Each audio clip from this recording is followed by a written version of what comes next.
Hello everyone, welcome back to my channel the rational economist. तो आज की इस वीडियो में हम लोग बैलेंस ऑफ पेमेंट के जो भी इंपॉर्टेंट क्वेश्चंस है वो सभी के सभी डिटेल में डिस्कस करेंगे। Without wasting our time let's start doing our questions. Video को शुरू करने से पहले चैनल को जरूर सब्सक्राइब कीजिए because I will be definitely providing you seriously powerful content. So let's start our video.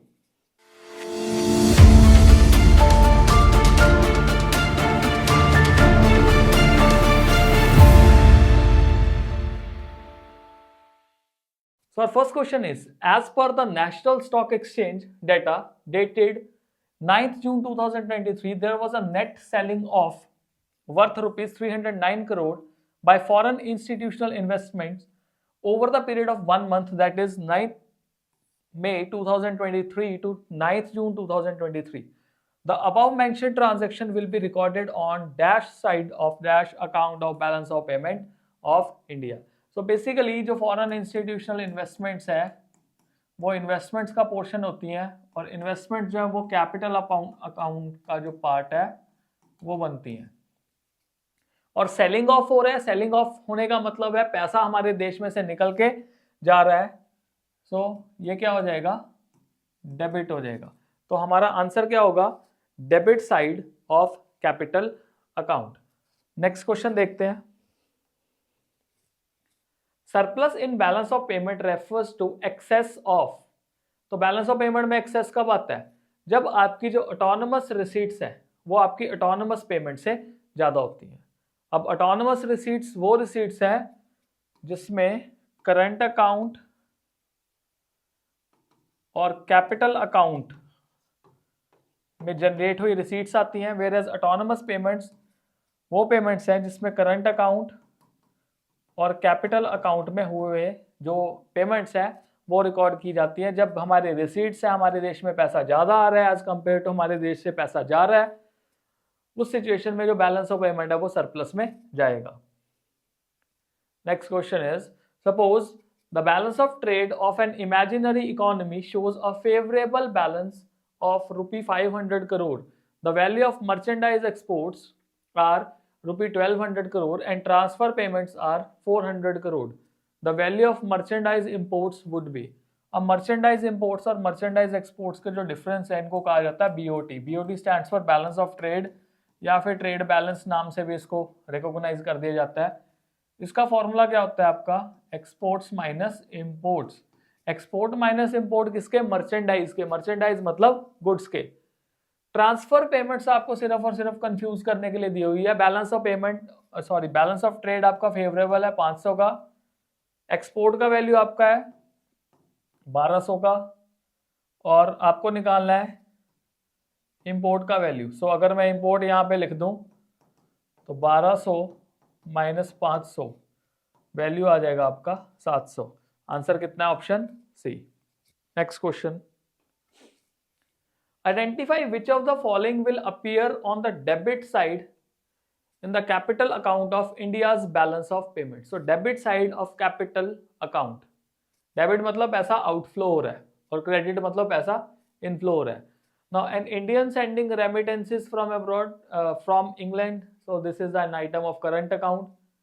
investing in assets abroad by Indians, okay this is correct, investing in assets abroad by Indian. Because अगर मान लो suppose कोई बंदा हमारे देश से पैसा बाहर भेज रहा है तो पहली बात तो वो आउटफ्लो हो जाएगा और आउटफ्लो होगा तो डेबिट साइड में, और वो एसेट बाहर भेज तो उसको कहा जाएगा इन्वेस्टमेंट्स इन अब्रॉड। तो इन्वेस्टमेंट्स किस में आती हैं, कैपिटल अकाउंट में आती हैं।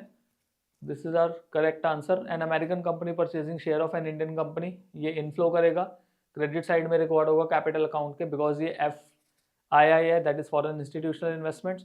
और export of spices from India ये करंट अकाउंट का पार्ट है बिकॉज मर्चेंडाइज ट्रेड है। Study the following figure carefully, choose the correct alternative to fill in the blank. तो बैलेंस ऑफ पेमेंट अकाउंट दिया हुआ है, अब बैलेंस ऑफ पेमेंट अकाउंट के कंपोनेंट इसी में हम कवर कर देंगे, तो एक कंपोनेंट तो एटलीस्ट करेंगे current account and capital account. थोड़ा सा डेफिनेशन बता देता हूँ ताकि साथ साथ आपका कवर हो जाए। Current account is that account which does not impact the asset and liability status of a nation and it does not give rise to any future claim।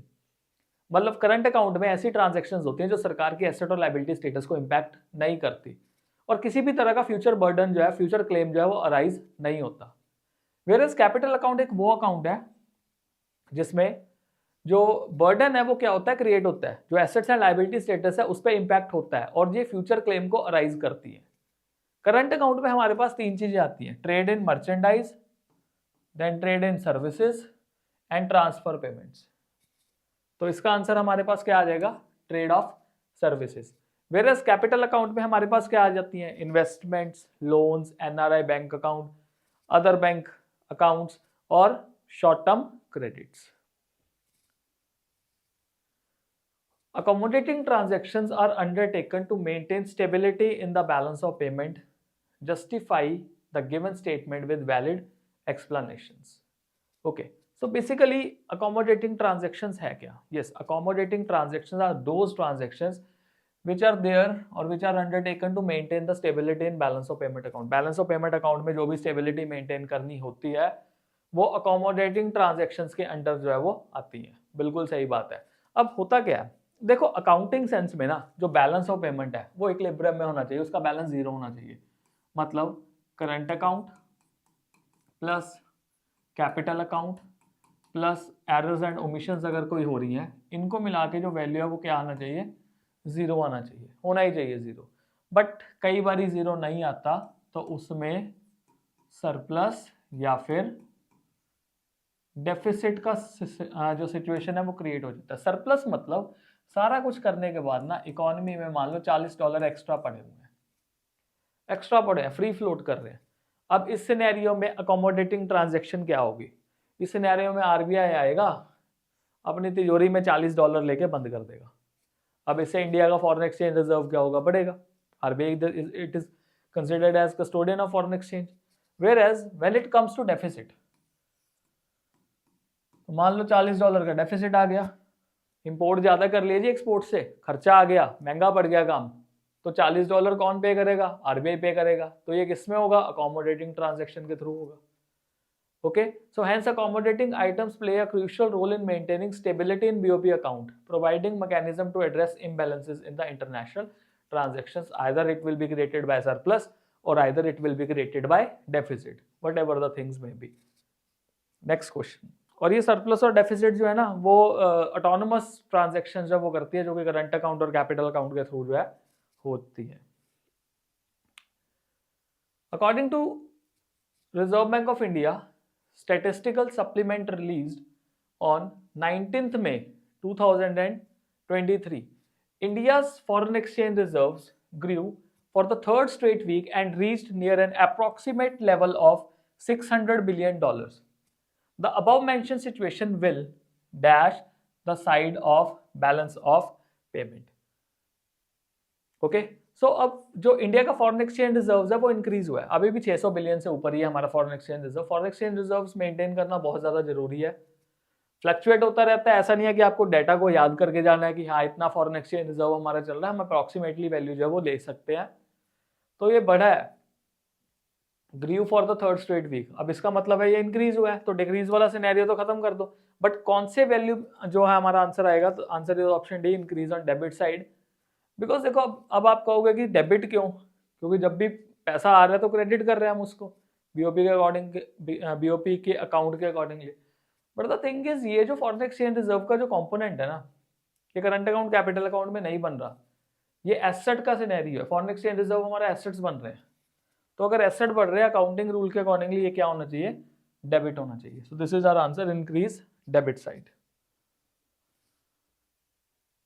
Next question, in case of unfavourable balance of trade current account of the nation may be in surplus. हाँ बिल्कुल हो सकता है। अगर मान लो suppose balance of trade BOT, जिसका formula export minus import, वो क्या अनफेवरेबल है। मान लो सपोज आपके जो एक्सपोर्ट्स हैं वो 100 रुपए के हैं और आपके इंपोर्ट्स जो हैं वो 150 रुपए के हैं, तो बैलेंस ऑफ ट्रेड क्या हो गया, अनफेवरेबल हो गया 50 रुपए से। और ये हो सकता है अगर करंट अकाउंट जो है, मतलब सॉरी, ये अनफेवरेबल बैलेंस ऑफ ट्रेड होने के बाद जो करंट अकाउंट है वो सरप्लस में हो सकता है, बिल्कुल हो सकता है। तो करंट अकाउंट ना एक ब्रॉडर टर्म है। करंट अकाउंट में trade balance, invisible balance and unilateral transfers, तीन चीजें आती हैं। अगर ट्रेड बैलेंस -50 है तो क्या पता इनविजिबल बैलेंस हमारा 50 हो और यूनिलैटरल ट्रांसफर हमारा कितने का हो, 10 का हो। चाहे ट्रेड बैलेंस हमारा डेफिसिट में भी है, फिर भी इनविजिबल बैलेंस और यूनिलैटरल ट्रांसफर्स की वजह से हम अभी भी कितना प्लस में जा रहे हैं, 10 रुपए जो है प्लस में जा रहे हैं। तो it can be, so net invisible receipts of a nation can exceed net visible receipts. तो इनविजिबल रिसीट्स, यही जो इनविजिबल बैलेंस है हमारा, वो ज़्यादा हो सकता है विजिबल रिसीट्स से, ट्रेड बैलेंस से। तो इनविजिबल रिसीट्स में हमारे पास ये unilateral transfers and invisible item services वगैरह आ जाती है। तो असर्शन ठीक है, रीज़न भी ठीक है, और जो असर्शन है रीज़न को सपोर्ट कर रहा है, मतलब बराबर का सपोर्ट कर रहे हैं, तो reason is the correct explanation of assertion. 9th question, state the meaning of autonomous and accommodating items under balance of payment of India with the help of an example. Now, autonomous transactions are those international economic transactions which are independent of the state of balance of payment. ये line important है because इस line से भी question बना हुआ है, ये independent है। These transactions generally take place with some economic motive. For example, export of goods. अब आपने मान लो suppose export करना है goods का, एक्सपोर्ट किस लिए कर रहे हो आप, पैसा कमाने के लिए। इंपोर्ट कर रहे हो अपना पैसा बचाने के लिए। इंपोर्ट क्यों करते हो, डोमेस्टिकली महंगा मिल रहा होगा तभी इंपोर्ट कर रहे हैं, तो इकोनॉमिक मोटिव आ गया। एंड ऑटोनमस ट्रांजैक्शंस में क्रॉस बॉर्डर मूवमेंट होती है और इनको अबव द लाइन ट्रांजैक्शंस भी कहा जाता है। ये पॉइंट भी आप ऐड ऑन कर सकते हो। अकोमोडेटिंग ट्रांजैक्शन वो ट्रांजैक्शंस है जो कि जितना भी सरप्लस और डेफिसिट हुआ होता है उनको कवर करने के लिए की जाती हैं। So these transactions are independent of economic motive. इसमें कोई इकोनॉमिक मोटिव नहीं है। इसमें बेसिकली अगर मान लो कोई सरप्लस है या कोई डेफिसिट है तो उसको पूरा करने के लिए क्या किया जा रहा है, पेमेंट की जा रही है। Like for example loan taken from World Bank to cover deficit in BOP account. कई बार आरबीआई के पास पैसा नहीं होता, जरूरी थोड़ा ना कि आरबीआई के पास फॉरेन एक्सचेंज रिजर्व भर के पड़े हैं। ऐसा एक प्राइम एग्जांपल हमारे साथ 1991 में हुआ था। क्या हो गया था 1991 में, तो 1991 में बेसिकली क्या हुआ था, हमारा जो बीओपी का क्राइसिस है वो आ गया था बहुत ज़्यादा तगड़े लेवल का। तो उसके लिए हमने किससे पैसा मांगा था, आईएमएफ से पैसा मांगा था। तो डेफिसिट में थे, आईएमएफ से पैसा मांग लिया। अगर आरबीआई के पास पैसा नहीं है तो कहीं ना कहीं से तो मांगना पड़ेगा। Next question, in an economy the balance of trade is showing a deficit of ₹200 crore and the value of import is 900 crore, then the value of export would be, अब डेफिसिट कितना है आपका 200 का। अब ये है जो आपका बैलेंस ऑफ ट्रेड है, उसका फॉर्मूला क्या है, एक्सपोर्ट माइनस इंपोर्ट है। डेफिसिट हमारा -200 का है और इंपोर्ट हमारे कितने के हैं, 900 के हैं। ओके, मैक्स को यहाँ पे ले आता हूँ माइनस,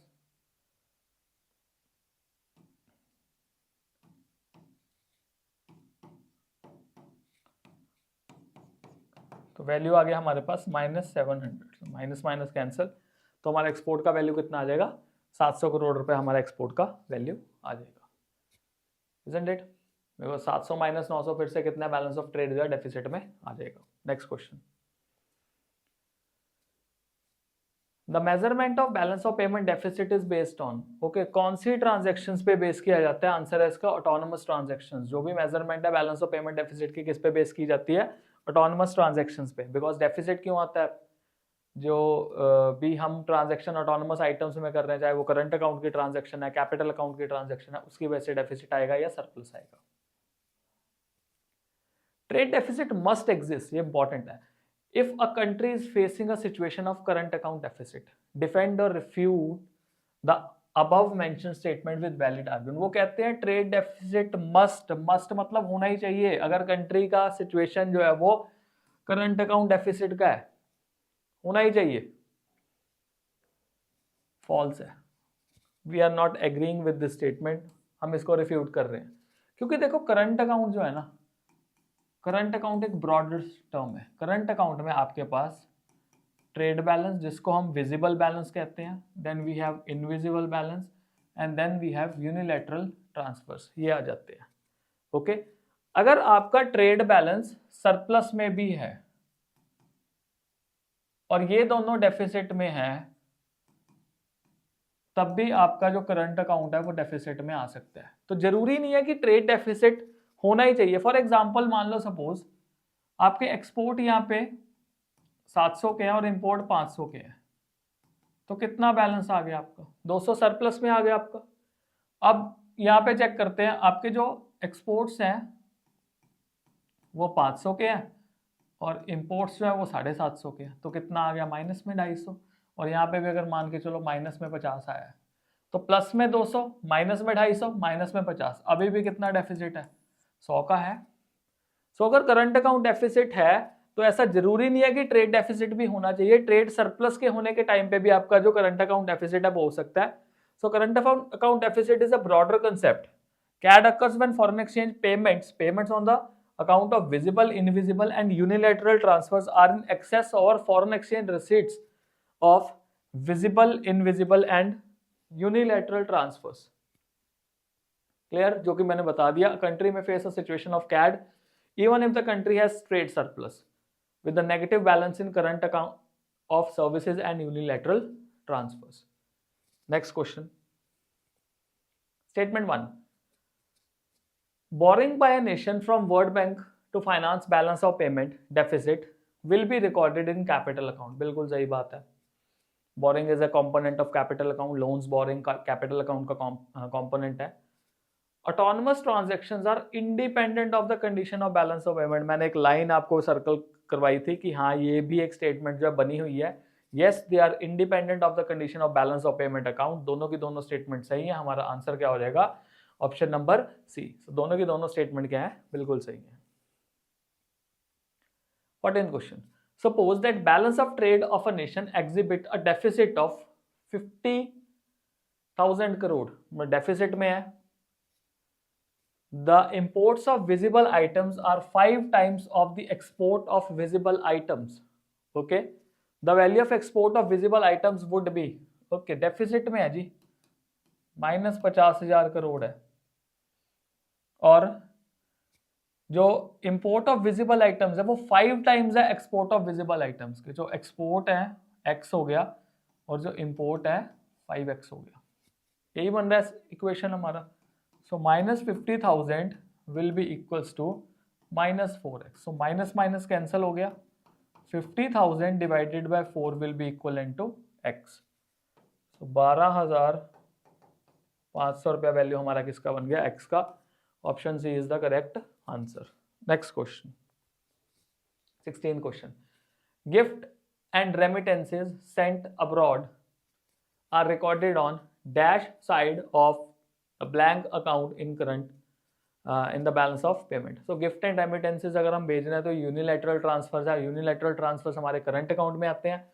भेज रहे हैं, देश में से पैसा निकल रहा है, तो its answer will be debit side of current account. So अगर हम कोई भी गिफ्ट एंड रेमिटेंसेज भेजते हैं अब्रॉड में तो हमारे देश में से पैसा निकल रहा है। अगर पैसा निकल रहा है मतलब सामान निकल रहा है, और अगर सामान निकलेगा it will be recorded on the debit side of current account.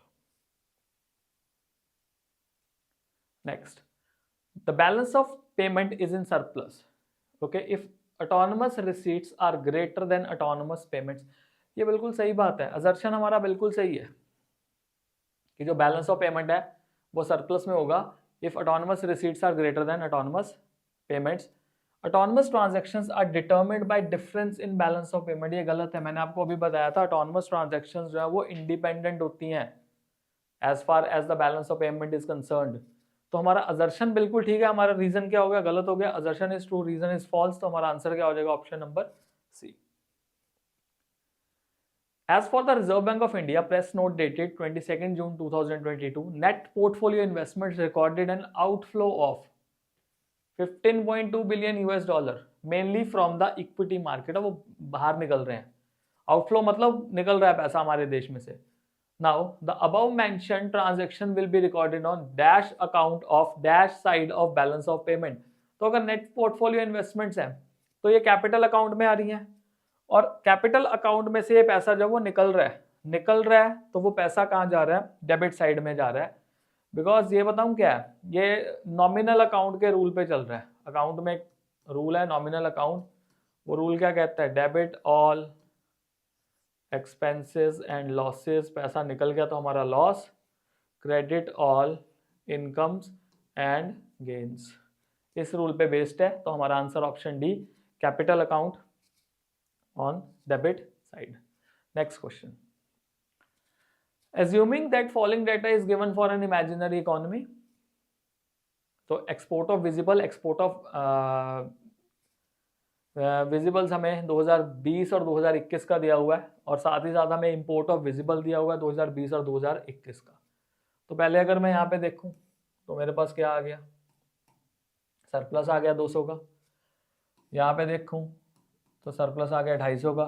वो क्या कह रहे हैं, the balance of trade from 2020 to 2021 increase, कितने से इंक्रीज हुआ, 50 से इंक्रीज हुआ।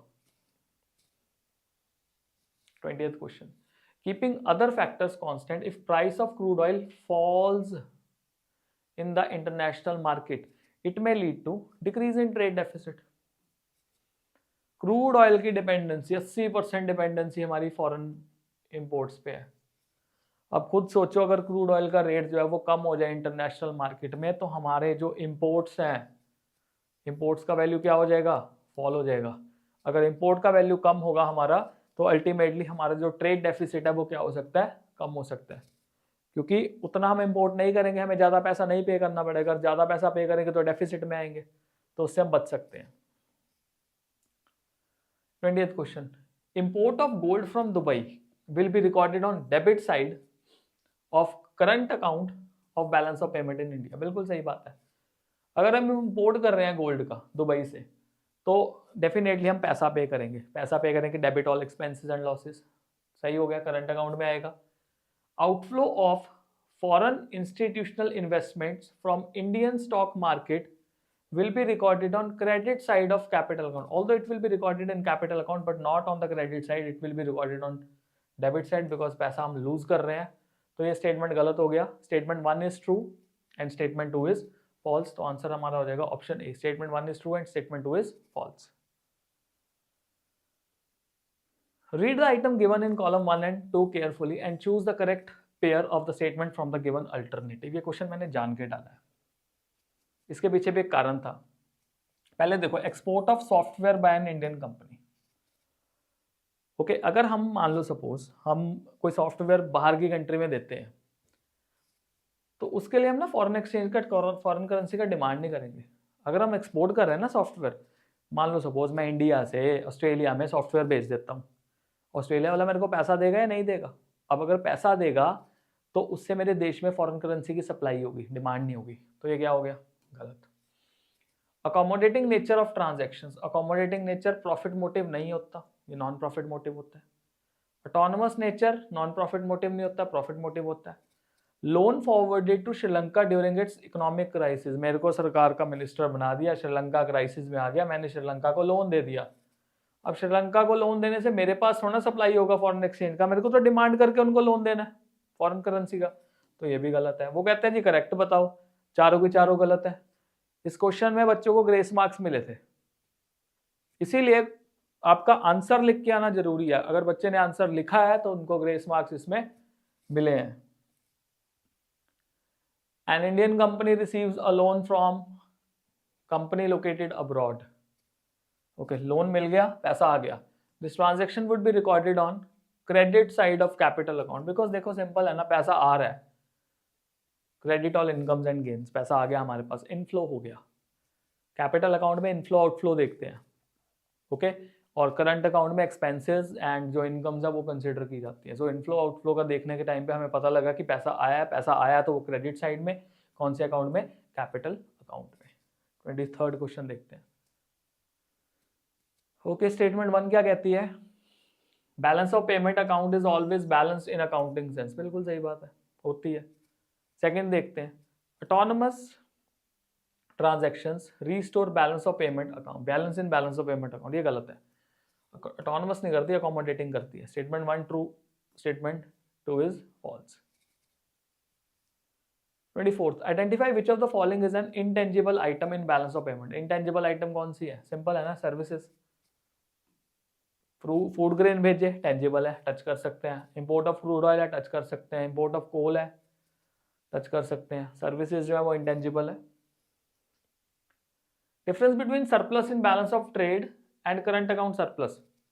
Surplus in balance of trade का क्या मतलब है, जब हमारे export of visible items are greater than import of visible items, तो वो क्या हो गया, surplus in balance of trade. Whereas current account surplus में क्या होता है, उसमें जो ब्रॉडर टर्म है visible, invisible and unilateral transfers की जो रिसिप्ट्स है हमारे पास आई हैं, those are more than payments. और ऐसा जरूरी नहीं है कि सभी में हमारे पास सरप्लस होना चाहिए, एक या दो का सरप्लस भी करंट अकाउंट को सरप्लस में लेके आ सकता है। हम ऑलरेडी उस चीज को देख चुके थे। 26 question. Now deficit in balance of payment refers to excess of. Deficit कब आता है, हमने पहले पढ़ा था, सरप्लस आता है जी जब ऑटोनोमस रिसीट्स ऑटोनोमस पेमेंट से ज्यादा आती हैं, और डेफिसिट आता है जब ऑटोनोमस पेमेंट्स जो है वो ऑटोनोमस रिसीट से क्या है, ज्यादा है। So autonomous payments over autonomous receipts is the answer. You need to understand this question, important one है। Suppose country X has more inflation than country Y. Which of the following is most likely situation to happen in such a case, assuming other factors being constant? सारे के सारे factor constant है। X में जो prices हैं बहुत ज़्यादा है, आसमान छू रहे हैं, प्राइसेस बहुत ज़्यादा है, और Y में इन्फ्लेशन नहीं है, Y से ज़्यादा इन्फ्लेशन है X में। तो X को पता है कि अगर मैं अपने देश में से सामान खरीदूंगा ना, तो मेरे को बहुत ज़्यादा प्राइस जो है पे करना पड़ेगा। X समझदार है, X को चीजों के बारे में पता है, X क्या करेगा, Y से सामान को इंपोर्ट कर लेगा कि चलो Y से सामान मंगा लेते हैं, ओके। और अगर वो इंपोर्ट करेगा तो डेफिनेटली हमारे इंपोर्ट में पेमेंट करनी पड़ेगी। तो इससे हमारी सिचुएशन क्या आएगी, अ deficit trade balance in country X, because country X के अब जो इंपोर्ट है वो क्या हो जाएंगे, इंक्रीज हो जाएंगे, बिकॉज कंट्री X में क्या चल रही है, इन्फ्लेशन चल रही है, और इसीलिए इन्फ्लेशन खतरनाक है हमारे करंट अकाउंट के लिए या फिर ट्रेड बैलेंस के लिए। Define trade surplus. Trade surplus क्या है, जब एक्सपोर्ट ऑफ गुड्स जो हैं वो इंपोर्ट ऑफ गुड्स से ज्यादा होते हैं, उसको कहा जाता है ट्रेड सरप्लस। डिस्कस्ड है क्वेश्चन। चैरिटी फ्रॉम अब्रॉड, बाहर से पैसा आया, will be recorded on dash side of balance of payments account. तो चैरिटी फ्रॉम अब्रॉड जो है हमारी क्रेडिट साइड में आएगी, कौन से अकाउंट में, करंट अकाउंट में पैसा आ गया। State whether the following statement is true or false.